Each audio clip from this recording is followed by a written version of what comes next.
அரசியல் என்பது ஒரு மிக விசித்திரமான ஒரு கொடூரமான யுத்த களம்.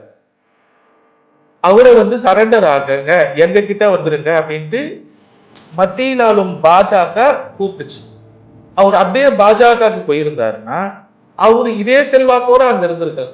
அவர் ஏதோ சில பல காரணங்களுக்காக டிஎம்கேல இருக்கிறார். அண்ணாமலை புயல் மாதிரி பிஜேபியில வந்தார். அவர் யாரை எதிர்த்து அரசியல் பண்ணார்? செந்தில் பாலாஜி எதிர்த்து தான் அரசியல் பண்ணார். சரியா? இந்த ஒரு பிரச்சனையோட முடிஞ்சிருச்சா? இன்னைக்கு நாட்டுல வேற பிரச்சனை இல்லையா? ஒரு ஆக்கப்பூர்வமான கட்சியா இன்னைக்கு என்ன நாட்டுல மக்களுக்கு கோடிக்கணக்கான பிரச்சனை இருக்குது. அதை பத்தி எல்லாம் எதுவுமே பேச மாட்டீங்க, தீர்வு சொல்ல மாட்டீங்க, போராட மாட்டீங்க அப்படின்னா ஊர்ல அவரை எதிர்த்து 10 ரூபாய் பாட்டிலுக்கு 10 ரூபான்னு பாடினாலும் 10வது நிமிஷத்துல ஹாஸ்பிட்டல்ல போய் நின்னார்ல. வணக்கம். இப்ப நாடே பேசிட்டு இருக்கிற தலைப்பு கரூர் அந்த ஸ்டாம்பேடு. இதை பத்தி எல்லா ஊடகங்களும் எல்லா யூடியூப் சேனல்ஸும் சலிக்க பேசிட்டாங்க. இதை பத்தி என்னுடைய கருத்து என்ன அப்படின்றத இந்த வீடியோல நான் பதிவு பண்றேன். பொதுவா விஜய் அவருக்கு அரசியல்ல ஒரு தீராத நெருப்பு, அரசியல்ல ஜெயிக்கணும்ட்டு அவருக்கு இருக்கு சின்ன வயசுல இருந்தே. ரொம்ப ரொம்ப ரொம்ப ரொம்ப திட்டமிட்டு அவர் கரெக்டான சூழ்நிலையில ஒரு கட்சியை ஆரம்பிச்சு அதை இன்ஸ்டண்டா ஆட்சியை பிடிக்கணும், ஒரே தேர்தலில் ஆட்சியை பிடிக்கணும்ட்டு நினைச்சது இதெல்லாம் தப்பில்லை. ஆனா ஒரு நாட்டை ஆளணும், ஒரு மாநிலத்தை ஆளணும்னா கிரவுண்டு, அந்த அடிப்படையில் கிரவுண்ட் ரூட்ல வேர்கள் ஸ்ட்ராங்கா இருக்கணும் இல்லையா? அப்ப அந்த ஸ்ட்ராங்னஸ் அவர் கட்சிக்கு எப்படி இருக்கும்னு அவர் எதிர்பார்த்தார். அவர் அவருடைய மாயை, அவருடைய இமேஜை மட்டுமே வச்சுக்கிட்டு ஆட்சியை பிடிச்சிடலான்ட்டு நினைச்சிட்டார். சரியா? அவருக்கு உள்ளபடியே ஆசை இருக்குது, அவருக்கு உள்ளபடியே நாட்டுக்கு மக்களுக்கு நல்லது செய்யணும் அப்படின்லாம் ஆசை இருக்குது. ஆனா அவர் என்ன திட்டங்களை இது வரைக்கும் சொல்லியிருக்கிறார்? இது வரைக்கும் நாங்க ஆட்சிக்கு வந்தோம்னா என்ன மாத்த போறோம், அவர்கிட்ட எல்லா மாவட்டங்கள்லயும் இருக்கிற நிர்வாகிகள் யாரு, அவங்கெல்லாம் சஃபிஷியண்டா செய்ய முடியுமா, அவர் யாரை வேட்பாளரா நிறுத்துவாரு, எதையுமே சொல்லாம இந்த இடத்துல விஜய், மதுரையில விஜய், மதுரை மேற்கு விஜய், மதுரை தெற்கு விஜய் அப்படின்னு எல்லா இடத்துலயும் விஜய்னா ஒரு பிரச்சனை வரும்போது விஜயே போய் ஒளிஞ்சுக்கிட்டாரு. அப்ப அந்த கட்சியை நம்பி எப்படி மக்கள் வாக்களிக்க முடியும்? 2ஆம் கட்ட தலைவர்களாச்சும் வந்தாங்களா, 3ஆம் கட்ட தலைவர்களாச்சும் வந்தாங்களா? நிகழ்ச்சி நடந்து எவ்வளவு நாள் ஆச்சு? இன்னும் அவங்களால வெளியவே வர முடியல. அப்ப அந்த ஆர்கனைசேஷனோட பலம் அவ்வளவுதான் இருக்கு. சரியா? இது டிஎம்கே சதி செஞ்சாங்க, ஆளுங்கட்சி அவங்கள ஏதோ பண்ணிட்டாங்கன்னு அவங்க குற்றம் சாத்துறாங்க, அதெல்லாம் இருக்கட்டும்ங்க.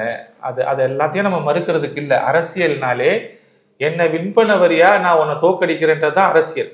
அரசியல்ல எங்க இறக்கம் இருக்குது, அரசியல் எங்க பரிதாபம் இருக்குது? எந்த எக்ஸ்டெண்டுக்கும் யார் வேணாலும் போவாங்க.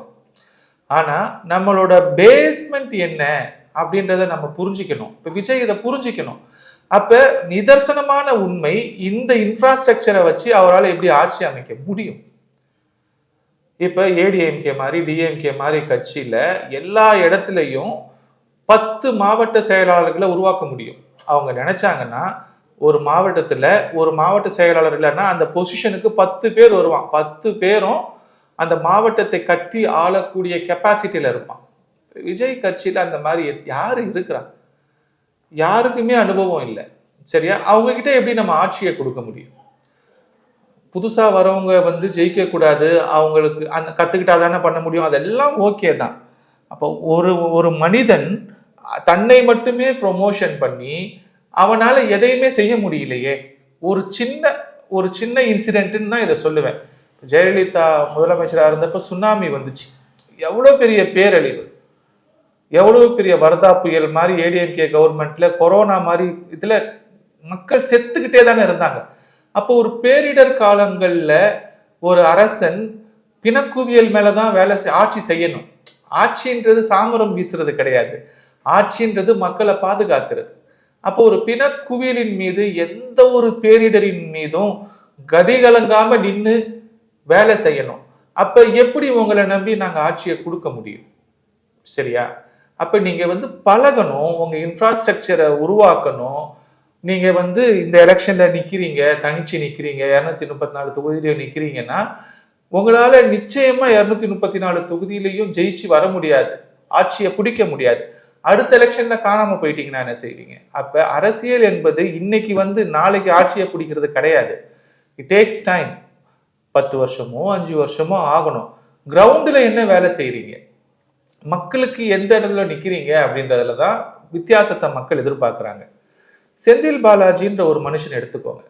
என்னப்பா அவரை உயர்த்தி தாழ்த்திலாம் பேசல. ஒரு மனுஷனை எத்தனை பேர் எதிரியா பாவிக்க முடியும் சொல்லுங்க? பர்டிகுலரா அவர் ஏடிஎம்கேல இருந்தார். அந்த இடத்துல தன்னோட எக்ஸ்ட்ரீம் எனர்ஜியை போட்டு ஜெயலலிதாவோட நன்மதிப்பை பெற்றார். சின்ன வயசுல மினிஸ்டர் ஆனார். அவருடைய திறமையை பார்த்து, அவருடைய கேலிபரை பார்த்து மினிஸ்டர் ஆக்குனாங்க. ஜெயலலிதாவுக்கு ஒரு பிரச்சனை வந்தப்ப ஓபிஎஸ் சிஎம் ஆக்குனப்ப நிறைய பேரை செக் பண்ணாங்க இல்லையா? அந்த லிஸ்ட்ல அப்பயே செந்தில் பாலாஜி இருந்தார். ஸோ அவருக்கு சிஎம் பதவி பக்கத்துல இருந்துச்சு. அதுக்கப்புறம் பல காரணங்களால அவர் அங்கிருந்து வந்துட்டு திருப்பி டிஎம்கேக்கு வந்தப்ப அங்கிருந்து அவ்வளோ கழுவி ஊத்துன சிஎம் ஸ்டாலின் அவர்கள் இங்க அவரை அரவணைச்சு அவருக்கு திருப்பி ஒரு மந்திரி பதவியை கொடுத்து தன்னுடைய எல்லா பொறுப்பையும் அவர்கிட்ட கொடுத்து வச்சிருந்தார். Something related to number 2 position வரைக்கும் போனாரு, எல்லாத்தையும் பார்க்குற அளவுக்கு. அப்ப திருப்பி அவர் ஜெயிலுக்கு போயிட்டார். அவரை சரண்டர் ஆகுங்க, எங்க கிட்ட வந்துருங்க அப்படின்ட்டு மத்தியில் ஆளும் பாஜக கூப்பிட்டுச்சு. அவர் அப்படியே பாஜகவுக்கு போயிருந்தாருன்னா அவர் இதே செல்வாக்கோட அங்க இருந்திருக்கலாம். அவர் ஏதோ பல காரணங்களுக்காக டிஎம்கேல இருக்கிறார். அண்ணாமலை புயல் மாதிரி பிஜேபியில வந்தார். அவர் யாரை எதிர்த்து அரசியல் பண்ணார்? செந்தில் பாலாஜி எதிர்த்து தான் அரசியல் பண்ணார். சரியா? அப்ப விஜயபாஸ்கர் யாரை எதிர்த்து அரசியல் பண்றார்?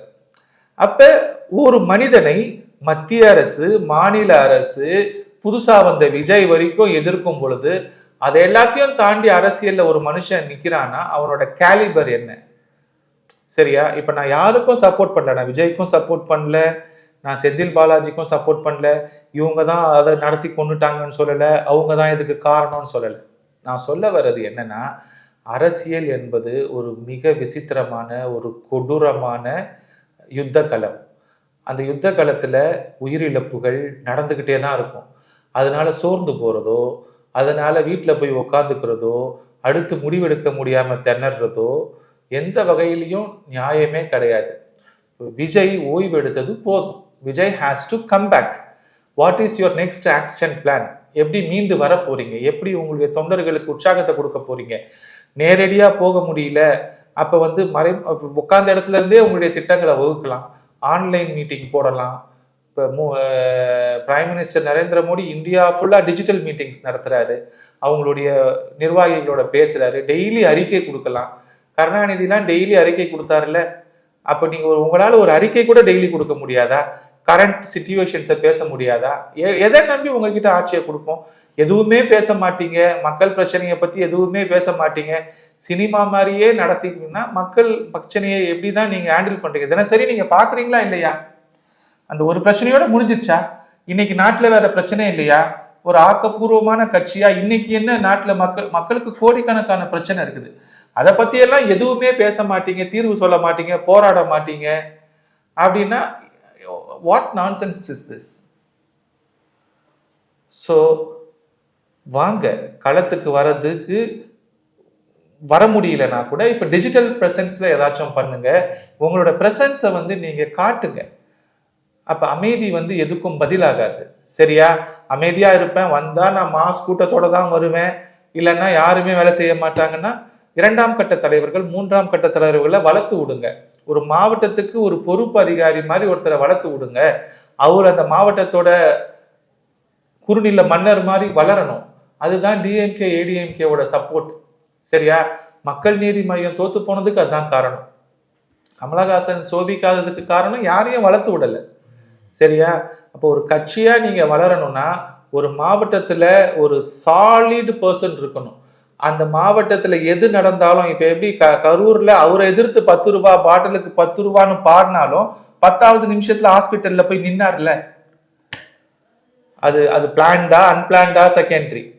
அந்த மாதிரி உங்களுக்கு யார் இருக்கிறா ஒவ்வொரு மாவட்டத்திலையும்? ஒரு மாவட்டத்துல இப்போ ஒரு பேரிடர் நடக்குது, நடந்துகிட்டு தான் இருக்குது. டெய்லி ஒரு மாவட்டத்துல பிரச்சனை தான் இருக்குது. அங்க உங்களுடைய கட்சி சார்பா யாரு போய் நிக்கிறா? அப்ப எந்த தைரியத்துல நீங்க ஆட்சியை பிடிச்சிருக்கன்னு நினைக்கிறீங்க? எப்படி மக்கள் கொடுப்பாங்க? ஸோ கிரவுண்ட்ல நிறைய வேலை செய்யணும். வாழ்த்துகிறேன். சோர்ந்து போயிடாதீங்க. இது உங்களுக்கு கிடைத்த களபலியா எடுத்துக்கோங்க. எந்த ஒரு போர்லையும் களபலி கொடுப்பாங்க, சரியா? எந்த ஒரு யுத்த காலத்துக்கு போகும்போதும் ஒரு களபலி நடக்கும். உங்களுக்கு நடந்த களபலி, இந்த இறந்த உயிர்கள் உங்களை வாழ்த்தணும்னா நீங்க திருப்பி ஒரு ராஜாவா களத்துல நிக்கணும். இல்லைன்னா அந்த இறந்த உயிர்களுக்கு மரியாதை இல்லாம போயிடும். பயத்தை விட்டுட்டு வெளியே வாங்க விஜய், களத்துல நில்லுங்க.